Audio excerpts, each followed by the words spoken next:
Pues sí, el término, digamos, la definición más aceptada y más sencilla es un ejercicio, la medicina defensiva, que es un ejercicio derivado de la práctica médica para evitar quejas, demandas o denuncias.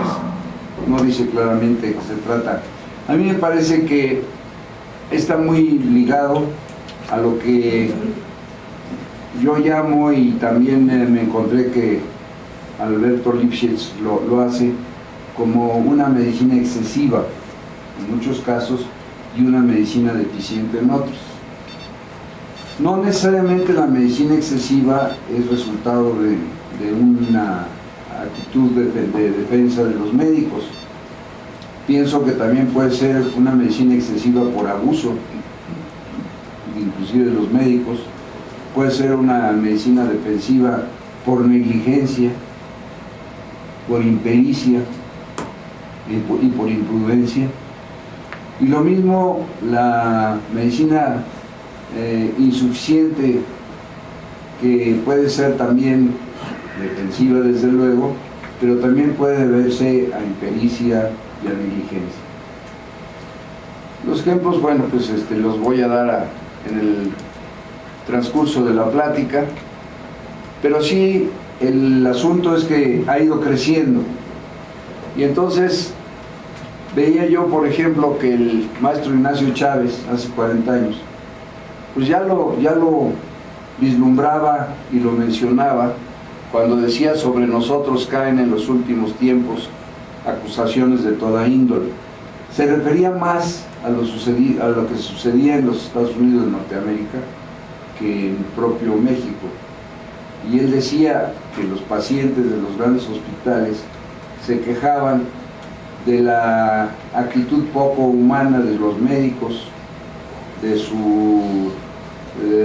la dificultad para que les dieran explicaciones e incluso consejos sobre su enfermedad, el hecho de que realmente los costos fueran muy elevados para los pacientes y que no estaba en consonancia con lo que obtenían por ellos. En fin, ese disgusto y esa queja que decía él se puede traducir en una demanda o en una acusación, incluso sería una denuncia, ¿no? La otra parte es algo que pues todo el mundo decimos, pero que menciona Carlos Ten en algún artículo de él, no sé si sepan, pero fue el segundo comisionado de arbitraje médico. Implica enormes costos injustificados, sin beneficio alguno y con frecuentes riesgos para el paciente, completando un poco lo que significa esta medicina defensiva y que yo ampliaría a la medicina excesiva. Bueno, la medicina defensiva se realiza fundamentalmente contra los procesos judiciales, pero yo también pienso que hay medicina defensiva por presión de terceros. Por ejemplo, he visto que en algunos casos las aseguradoras que ofrecen seguros de responsabilidad profesional presionan al médico para que pida más de lo que se requiere, con el fin de evitar una posterior demanda que los obligue después al pago de los costos que fije un juez. Claro, también cuando el médico no tiene la suficiente capacidad, pues es otra causa para pedir tener una medicina excesiva y también defensiva. Yo me defiendo porque no sé muy bien cómo manejar a este paciente, pero le voy a mandar todo lo que pueda para que después no se me acuse de haber dejado algo de lado. Y desde luego, aunque está en cuarto lugar, pues la mala relación médico-paciente, que sabemos que da también lugar a un disgusto por parte del paciente que puede desembocar en una demanda no necesariamente justa. Eso lo viví y seguramente lo seguirá viviendo la CONAMED con muchísima frecuencia.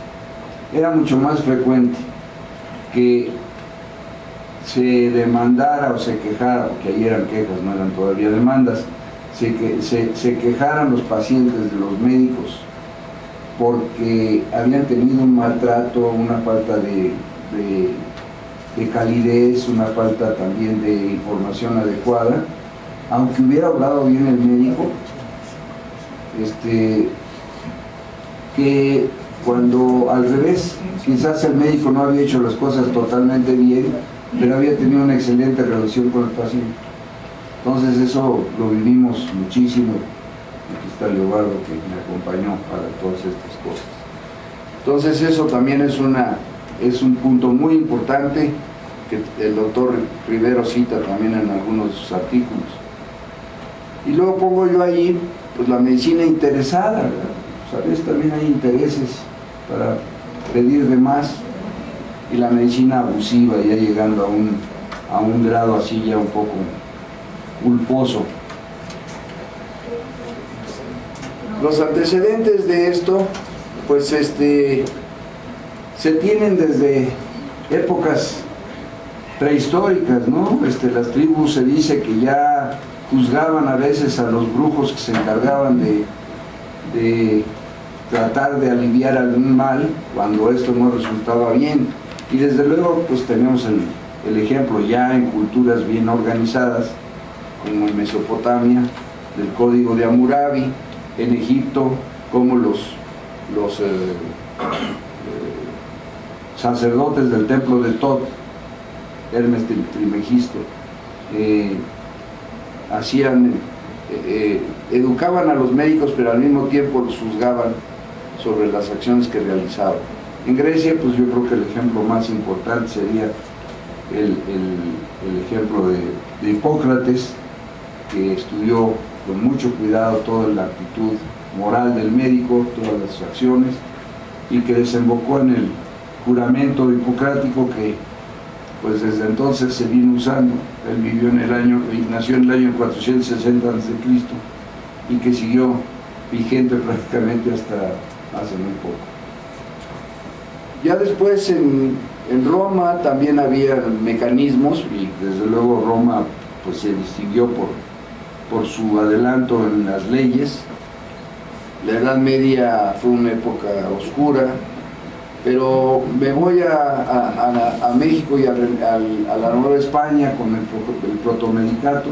Se inicia en España antes del descubrimiento de América por Juan II de Castilla, pero después se traslada a México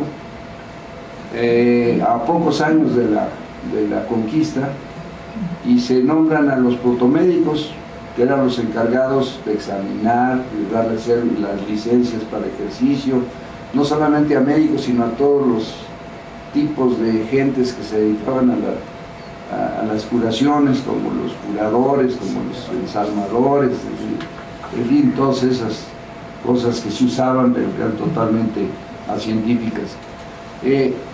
Y luego pues se desemboca en los tribunales jurisdiccionales actuales y las comisiones de derechos humanos, que también se han metido mucho en esta situación de la medicina y del ejercicio médico.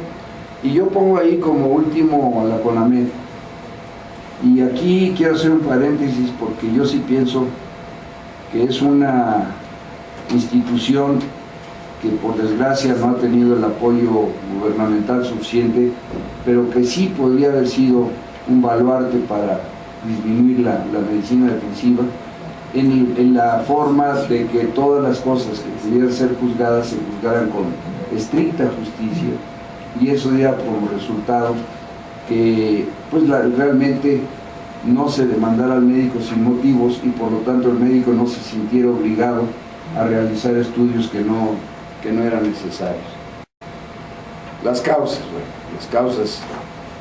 desde luego, de la medicina defensiva, la primera, volvemos a decir, son las quejas y demandas, pero la otra es la mala relación de médico-paciente. Muchas veces la falta de organización de los servicios médicos, que obligan al uso de procedimientos no necesariamente útiles.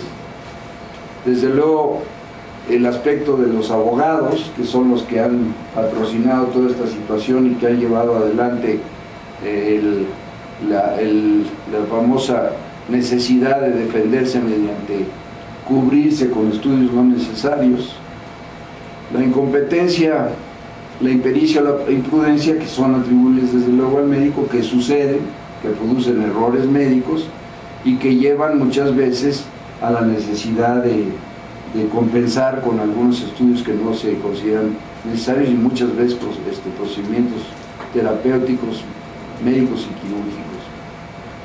En 1995 ya se decía que el 17% del gasto en salud en Estados Unidos se debía precisamente a errores médicos. La legislación sanitaria requiere desde luego reformas para proteger al médico. Nuestra legislación no está adecuada todavía para que haya una protección del médico, no encubrirlo, sino simplemente protegerlo. Definiciones, escogí desde luego la simplificada, la del doctor Octavio Rivero, son los cambios en la práctica médica para prevenir controversias y demandas. Luego existía, que ya no existe, una oficina de evaluación de tecnología en Estados Unidos que dependía del Congreso y que hacía estudios no nada más en la parte médica, sino en todas las partes del desarrollo tecnológico para ver qué evaluación se podía hacer positiva o negativa, y era ordenado por los propios miembros del Congreso de los Estados Unidos. Y otros autores que también han mencionado que puede ser conscientes e inconscientes. Esto me llamó un poco la atención, cómo hacer una medicina defensiva inconsciente, ¿no? Como que me resulta difícil, pues yo creo que si se defiende uno es porque sabe uno que algo lo está atacando, ¿no? Pero en fin, así hay autores que lo establecen, y entonces yo pongo ahí entre interrogaciones: ¿existe una defensa inconsciente o es una respuesta refleja, quizás ya no necesariamente muy pensada, pero sí refleja, y de imitación, o también es la falta de capacidad?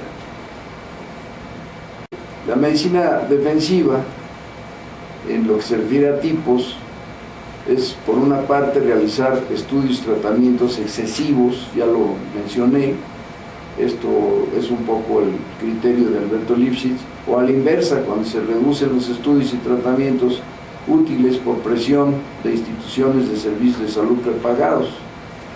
En Estados Unidos se dio mucho, y con una gran queja de los pacientes, de que se le impedía a los médicos solicitar los estudios, inclusive los tratamientos más idóneos, porque eran costosos, y ellos trataban de reducir los costos al mínimo. Estas son las famosas HBO, que estuvieron también en cuestionamiento muy importante. Los cambios en la práctica médica debida a esta parte de la medicina defensiva, pues pueden ser atribuibles, también es una definición o una división que hace el doctor Rivero: causas relativas al médico, causas relativas al paciente y causas también debidas al entorno social, que son muy importantes entonces para que se dé esta medicina defensiva o esta medicina excesiva. La mala relación médico-paciente es una parte que se le debe atribuir al médico. El médico es el que lleva las relaciones, no es el responsable de que se dé bien o no se dé bien.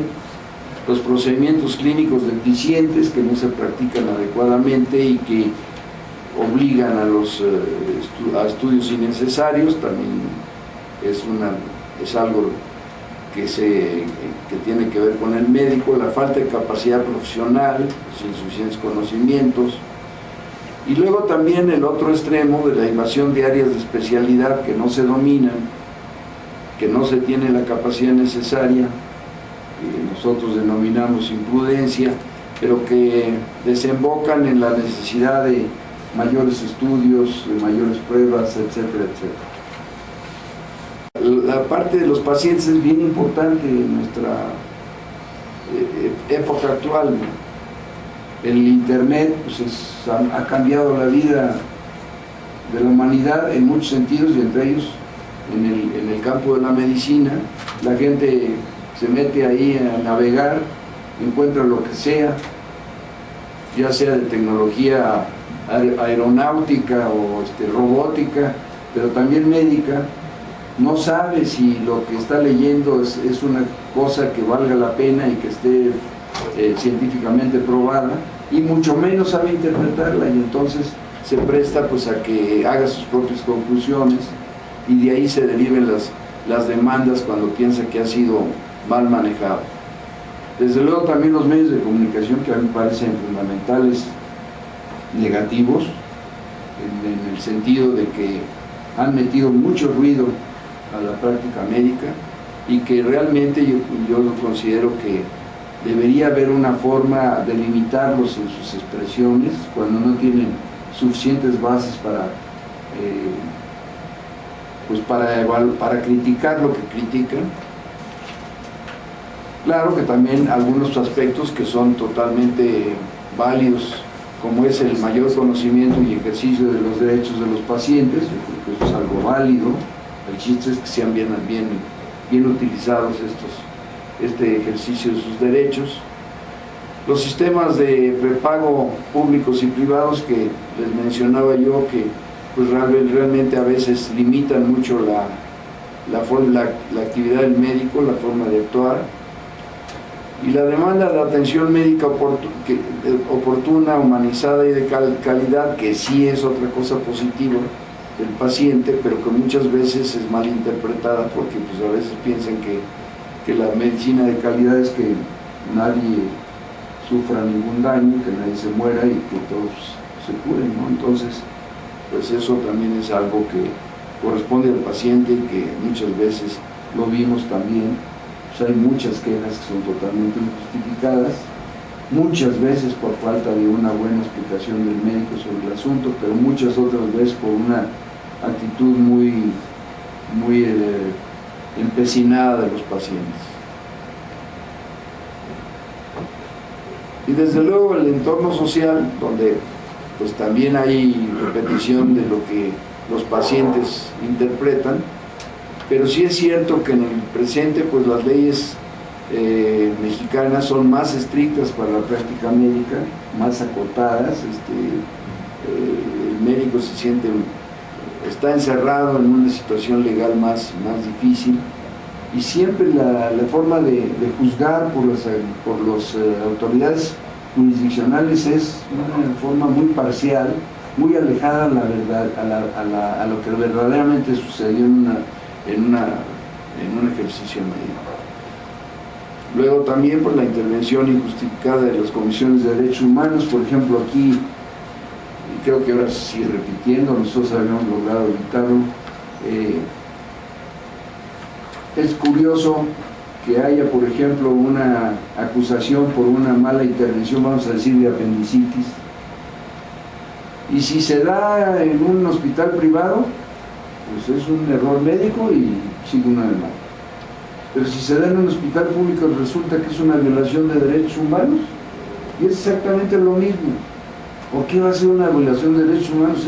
Es otro profesional actuando y errando, en el caso que realmente tuvieron y fueran eso. Y entonces yo sí pienso que debería volverse ahí en la CONAMED a que la Comisión de Derechos Humanos no viera más que de los verdaderos casos de violaciones de derechos humanos, ¿no? Porque no hay por problemas de género, por problemas de raza, por problemas económicos, etcétera, etcétera, pero no por un error que en un caso se vuelve violación de derechos humanos y el otro es simplemente un error médico. Entonces eso a mí me preocupa, porque también complica mucho el manejo de la solución de estas cosas.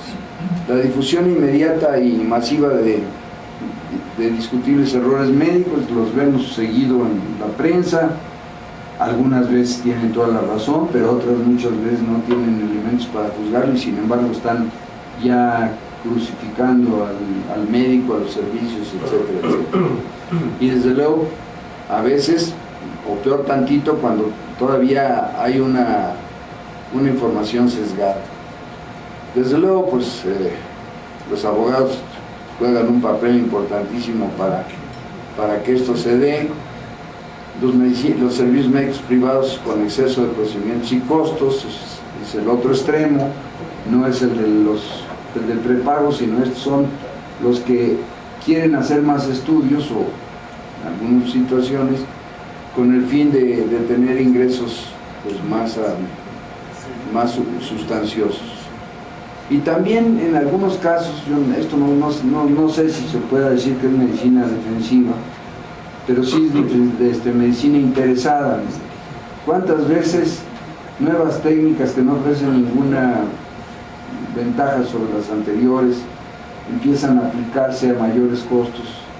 ¿Cuántos procedimientos? Yo me acuerdo mucho, me tocó en regulación de servicios de salud el boom de los excimer láser, y cómo pues algunos oftalmólogos no muy éticos pues decían: yo tengo que sacar el costo del aparato, ¿no? Y entonces hacían muchas operaciones con excimer láser que no estaban de ninguna manera justificadas, que no eran candidatos para lo mismo.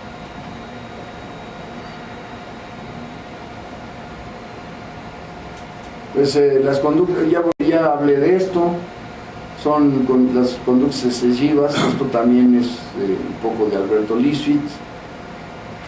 La hospitalización que no se requiere, el referir a los pacientes a otros especialistas, otros médicos, notas en el expediente que normalmente ni deberían estar, pero que más que nada se ponen ahí para justificarse y para que después no haya problemas, y que complican pues el transcurrir del paciente. Pruebas diagnósticas no necesarias, procedimientos invasivos, tratamientos médicos también con nuevos fármacos, etcétera, no necesariamente útiles, y tratamientos quirúrgicos todavía quizás con más riesgo.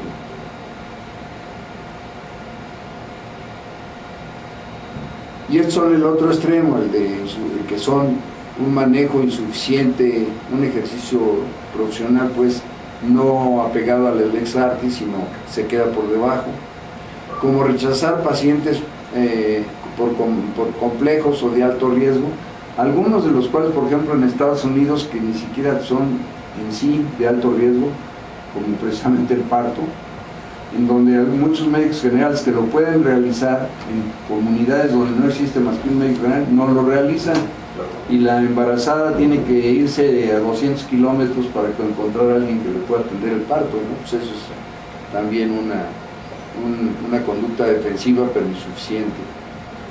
Los procedimientos con riesgo pero útiles, pues sí, que el médico no se atreve a hacer por impericia, y evitar procedimientos útiles por falta de capacidad, que es un poco lo mismo, ¿no? Las consecuencias de la medicina defensiva es el aumento de los costos, el incremento de los riesgos para los pacientes, se incrementan los honorarios de los médicos para poder cubrir las primas de los seguros que los van a defender, el aumento de posibilidades de falsos positivos en pruebas excesivas que obligan después a mayores pruebas y a mayores procedimientos, la saturación de los servicios de laboratorio y gabinete, que deberían ser en beneficio de los que realmente lo requieren, y sin embargo se saturan con estudios de pacientes que no lo requieren, y fomento de la desconfianza del médico, de la relación médico-paciente que lleva a la mala práctica.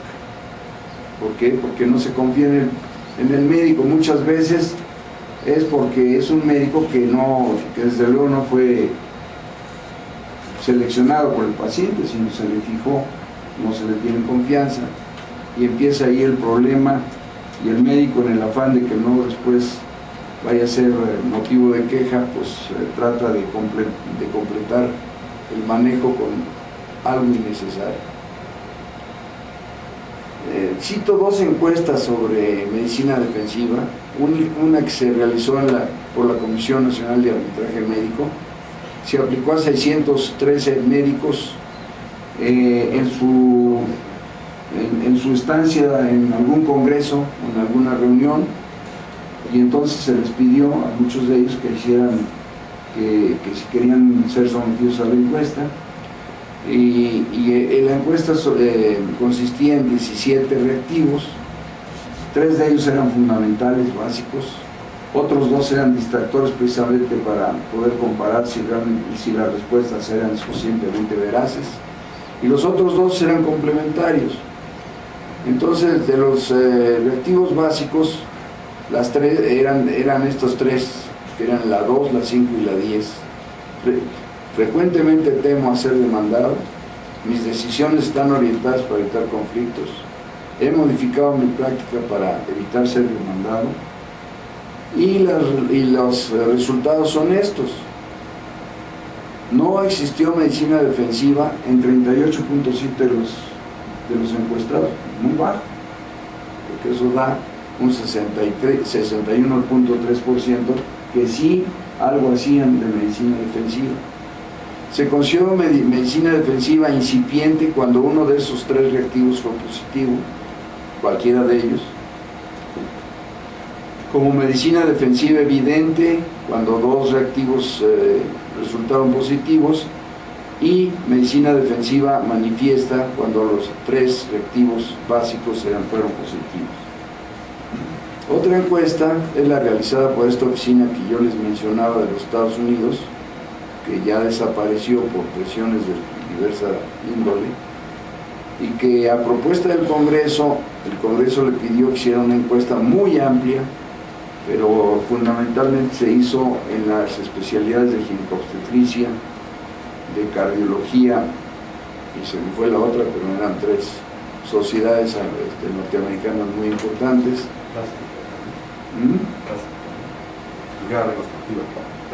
Plástica, seguramente sí.